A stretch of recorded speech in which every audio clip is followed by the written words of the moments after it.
అందరికీ నమస్కారం. ఓం గం గణపతయే నమః, ఓం శ్రీమాత్రే నమః, ఓం గురుభ్యోం నమః.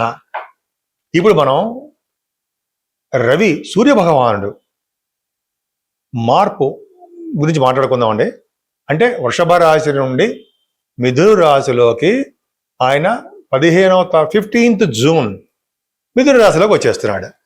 రావడం వలన 12 రాశుల వారికి ఫలితాలు ఎలా ఉంటున్నాయో తెలుసుకోబోతున్నాం.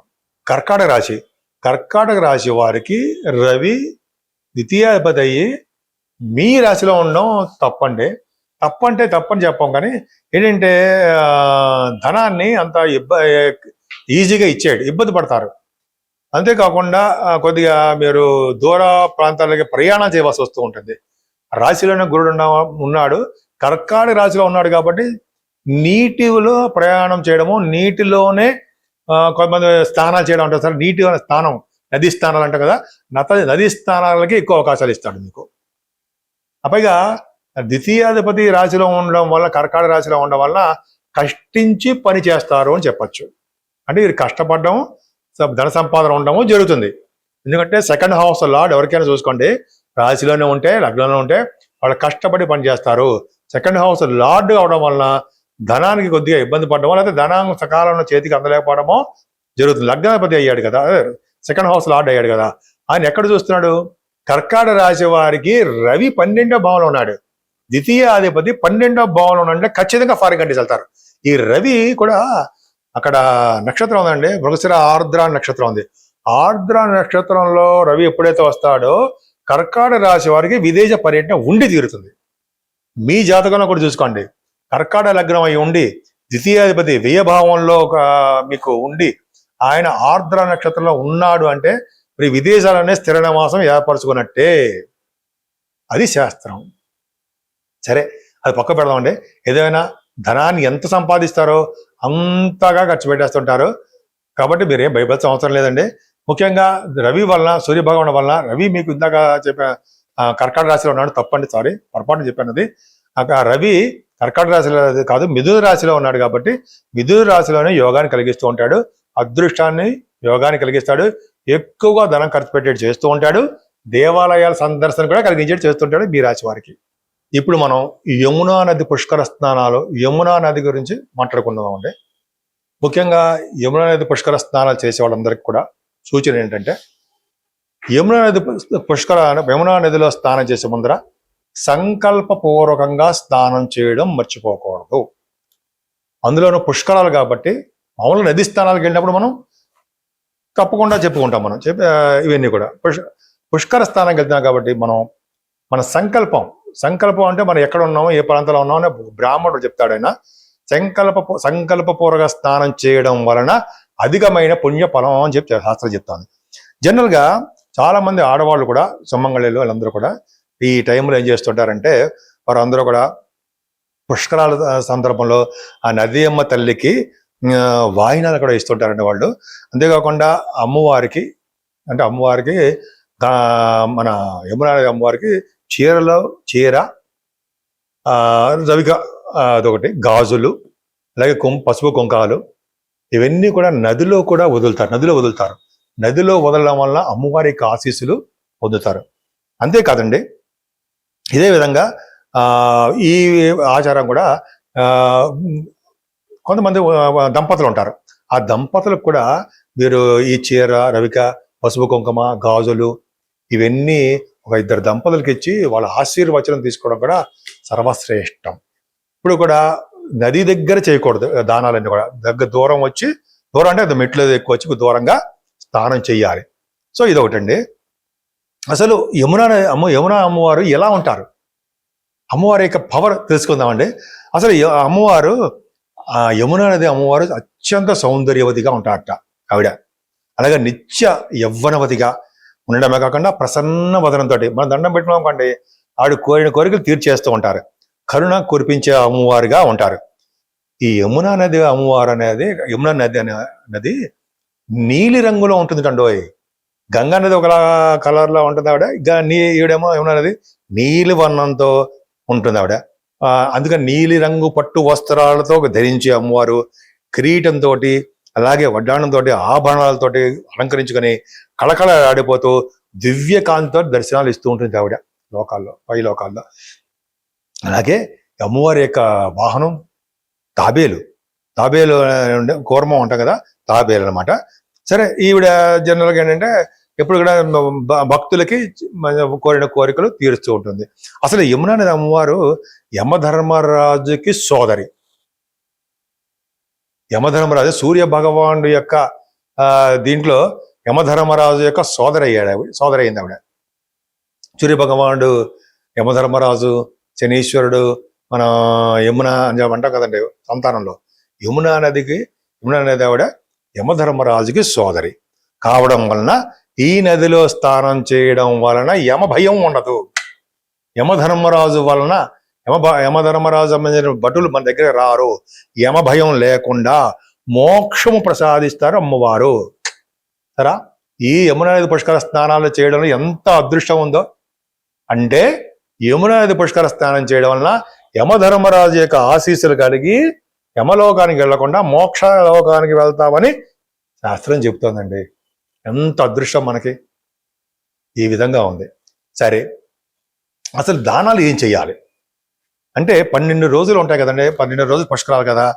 ఏ రోజు ఏ దానం చేస్తే బాగుంటుంది అని రోజుకి ఒక దానం చేయాలని కూడా శాస్త్రం చెప్తోంది. కొన్ని నాకు తెలిసిన విషయాలు, కొంత నేను రాసుకునే విషయాలు, కానీ కొన్ని విషయాలు నేను చెప్తాను. గుర్తుండవు కదా, అన్ని గుర్తుపెట్టేసి తగడగా చెప్పలేము. కాకపోతే ఏంటంటే కొద్దిగా రాసుకోవడము చేస్తుంటాం. యమునా నది పుష్కర స్నానం అయిపోయిన తర్వాత,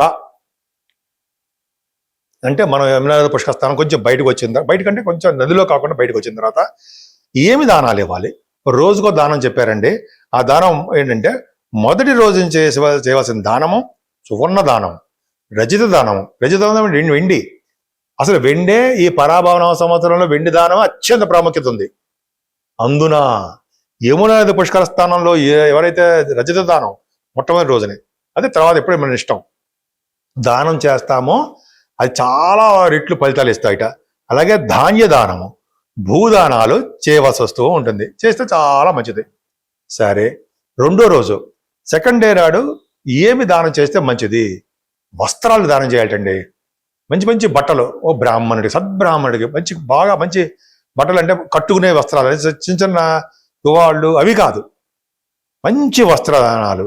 లవణం అంటే ఉప్పు అంటే రాళ్ళ ఉప్పు మంచిదండి.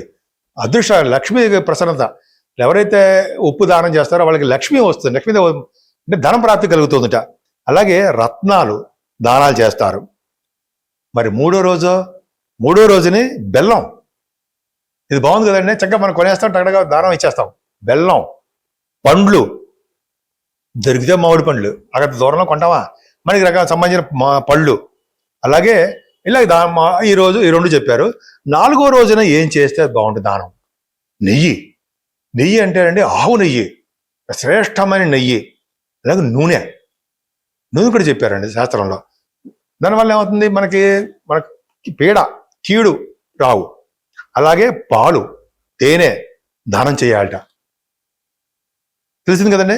అంటే 4వ రోజునే నెయ్యి, నూనె, పాలు, తేనె చేస్తే గాత్రం బ్రహ్మాండంగా ఉంటుందని చెప్పి అనుకుంటాం కదా, తేనె దానం చేయాలి. 5వ రోజున ధాన్యం చాలా పవర్ ఉండేది. ధాన్యాన్ని కనుక ఎవరైతే దానం చేస్తారో వాళ్ళకి భూములు ఉంటాయిట. శకటం అంటే ఏంటంటే వాహనాల్ని చేయడం. వృషభాన్ని దానం చేయడం. అలాగే నాగలి చేయడం చేస్తే చాలా మంచిది. ఇంకా 6వ రోజు దానాలు బాగా చెప్పారండి. ఔషధాలు దానం చేయాలట. అంటే మందులు, ఎవరికైనా కొంతమంది ఉంటారు కదండి, అంటే మెడిసిన్స్ లేక కొంత బాధపడుతుంటారు, రోగులు అంటాం కదా, వాళ్ళకి మెడిసిన్స్ కొన్ని ఇవ్వడము చేయడం మంచిది. ఇక్కడ అలా కాదు. ఇక్కడ ఏంటంటే ఔషధ సేవ చేయాలి, దానం చేయాలి. మనకేంటి పండితులకు చేస్తున్నాం, పండితులకి ఔషధం, కర్పూరం, పచ్చకర్పూరం, మామూలు కర్పూరం, ముద్ద కర్పూరం, అలాగే చందనం పవర్ఫుల్ ఎక్కువ ఉండవు. చందనం రాస్తే మోక్షం వస్తుందని చెప్పి శాస్త్రాలు చెప్తున్నాయి. కృష్ణుడికి, అమ్మవారికి, లేకపోతే శివుడికి చందనం కృష్ణ భగవానికి ఎక్కువ రాస్తూ ఉంటాం. ఆ చందనం. కస్తూరి, కస్తూరి తిలకం అంటాం కదా, అదొకటి చాలా బ్రహ్మాండం. మరి ఏడో రోజు గృహాన్ని దానం చేయాలట. అది మన వల్ల కాదనుకోండి, మన వల్ల ఆ వల్ల గృహం దానం చేయడం. కూర్చునే పీటలు కూడా దానం చేస్తారండి. పీటలు దానం చేయడం వల్ల, అంటే మంచం దానం చేయడం వల్ల వాళ్ళు చాలా వేల సంవత్సరాలు మంచి లోకాల్లో ఉంటారని. ఎవరైతే మంచం దానం చేస్తారో వాళ్ళ భార్య భర్తలు ఏ జనంలో అయినా సరే వాళ్ళు కలిసే ఉంటారట, విడిపోరు. అదొకటి శాస్త్రం చెప్తుందండి. ఇక్కడికి చెప్పారు, కూర్చునే పీట, మంచం ఇస్తే చాలా మంచిది 7వ రోజుని. అలాగే 8వ రోజు చందనం, మళ్ళీ చెప్పారు చందనం. అలాగే కందమూలాలు, పుష్పమాలలు ఉండోయి, పుష్పమాలలు కూడా దానం చేయాలి. మరి 9వ రోజు దాసదాసీ జనాలుగా మన వల్ల కాదుకోండి, కొంతమంది పూర్వగా చెప్పేవారు కన్యాదానం, కంబళి కూడా చేస్తారండి. అంబలి తాగడం, కంబళి ఇవ్వడం జనాలకి. అంబలి అంటే వేరే అనుకోకండి, అంబలి అంటే మనం పొద్దున పొడి చేస్తాం, బలానికి చేస్తుంటాం, అదొకటి. ఆ కంబళి దానం చేసిన వాళ్ళకి అది కూడా అనురాధ నక్షత్రంలో కంబళి దానము, ఫ్రూట్స్, అలాగే వస్త్రదానాలు చేసిన బియ్యం దానం చేసిన వాళ్ళు అనురాధ నక్షత్రం ఉన్న వారికి ఆ రోజు చేస్తే అది 100 యుగాల పాటు స్వర్గలోకంలో ఉంటాట.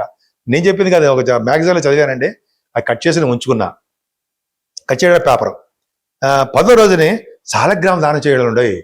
సాలగ్రామ దానము, పుస్తకాలు, కూరగాయలు దానం చేయాలి. అలాగే 11వ రోజుని మాత్రం ఏనుగుట, మన వల్ల కాదు, ఏనుగు బొమ్మ అది అంటాం కదా, అది చేయాలి. 12వ రోజు నువ్వులు, నల్ల నువ్వులు, తిలదానం అంటాం కదా, దానం చేయాలి. ఇలా దానం చేయడం వల్ల పుణ్యలోకాల్లో ఉంటాము. ఇలా చేయడం వల్ల ప్రేమ, ఆదరణ అన్నీ కలుగుతాయి. మనకి భగవంతుడు ఏ రోజు చేయాలో చెప్పాడు, కానీ మనకి భగవంతుడి దయ వల్ల మనం ఏ రోజు వెళ్ళినా మనకి మనస్సంకల్పం ప్రకారము ఏ దానం ఇవ్వాలనిపిస్తే ఆ దానం ఇవ్వకుండా రాకండి. అరే ఈరోజు చెప్పలేదు దానాలు, ఇది లేదు నేను ఇవ్వను కానీ వచ్చేయకూడదమ్మా. మన దగ్గర ఏది విధంగా ఉంటే ఆ విధంగా దానాలు ఇవ్వాల్సిందే. పైగా యమునది పుష్కరస్థానం, యమధర్మరాజు యొక్క సోదరిమణి, ఆవిడ మన కోసం రికమెండ్ చేస్తారు మనల్ని. మన వాళ్ళు నా శిష్యుడిని, నా భక్తుడిని మంచి లోకానికి పంపించు అని, భక్తి మార్గాన్ని నడిపించాను సార్ ఆవిడ. సో ఈ విధంగా ఉందండి. మనం స్నానాలు చేద్దాం, భగవంతుడి దేవల్ల యమధర్మరాజు యొక్క ఆశీస్సులు పొందుదాం, విష్ణువు యొక్క దర్శనం ఆయన యొక్క ఆశీస్సులు పొందాం. అందరూ సుఖంగా ఉందాం. ఈ స్నానాలు చేయడం వలన ముక్తి కూడా లభించడానికి అవకాశాలు ఉన్నాయి, ముక్తి లభిస్తుంది.